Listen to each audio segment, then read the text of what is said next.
हिंगोरजा में आबादगारनि पानी की खोट खिलाफ एहतजाजी मुज़ाहिरो कयो। आबादगारनि चयो त पानी की खोट सबब माण्हुनि जी पोखाई नाहे थी सघी।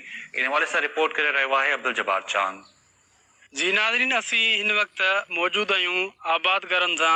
आबादगार अॻवाननि अॼु एहतजाजी मुज़ाहिरो कयो आहे पाणी जी खोट खिलाफ़। अचो त असी मौजूद आहियूं आबादगार अॻवाननि सां, उन्हनि सां ॻाल्हायूं त उहे टाइम न्यूज़ सां पंहिंजा वीचार कीअं था वंडनि। यादि कयो आहे हिन महिल 100 ॾींहं जो जेको आहे असांखे पाणी नाहे, असांजे वाहन में पूरजी विया आहिनि गंद गड़ियो। उन खां पोइ असांखे पाणी नथो पहुचे जीअं असां वणनि जो फसल खाए सघूं। जेको कमंद जो फसल आहे उहो बि सड़ी रहियो आहे, ज्वर जो फसल बि सड़ी रहियो आहे। मिर्च हिन महिल तव्हां हिन कैमरा जे खिलाफ ठहो हूंदो त हे जेको आहे त सॼो जेके खिरा आहिनि उहे ईअं पिया आहिनि, हुन में पोखाई न थी सघी आहे हिन महिल ताणी। असां इन करे हिते सॼी जेके आबादगार नंढड़ा वॾड़ा गॾु थियाऊं त असांखे हिंगोरजा मेनर न्यू गॾे जी मेनर जेको आहे बेनज़ीर मेनर मेहराब मच्छर इनखे फौरन पाणी ॾेई हिन आबादगारनि खे बुख ऐं बदहालीअ खां बचायो वञे, जीअं त फसल न उड़ो। ही आबादगार कथा जेको आहे पंहिंजो गुज़र कंदा।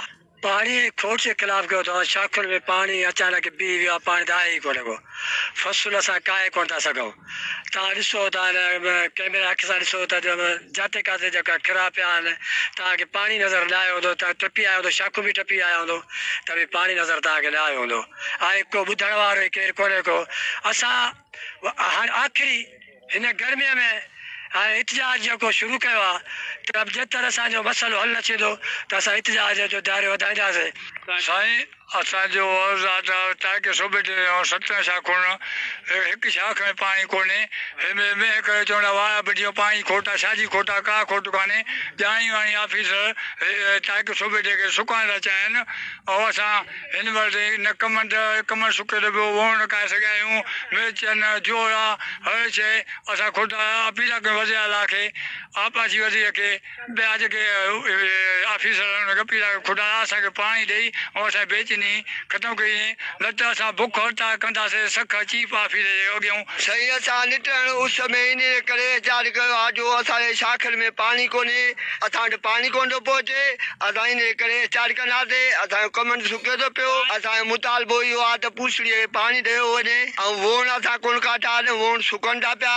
सो असांजो मुतालबो इहो आहे बाबा।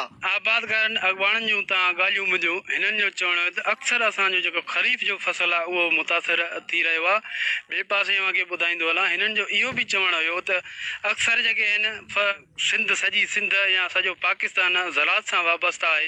हिननि जो चवणु हुयो त जे पाणी न मिलियो त असां बुख बदहाली जी ज़िंदगी गुज़ारण ते मजबूर थी वेंदासीं।